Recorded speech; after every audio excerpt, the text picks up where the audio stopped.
আসসালামু আলাইকুম। আপনারা সবাই কেমন আছেন? আশা করছি ভালো আছেন। আজকে আমরা এসেছি ড্রাগনের বাগানে। বাগানটা অনেক সুন্দর, চারিদিকে শুধু সবুজ আর সবুজ। গাছে অনেক ড্রাগন ধরে আছে। এটা হচ্ছে ড্রাগনের ফুল।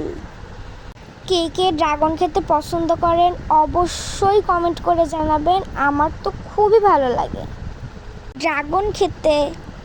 যদি ভিডিওটি ভালো লাগে অবশ্যই সাবস্ক্রাইব করে আমাদের পাশেই থাকবেন।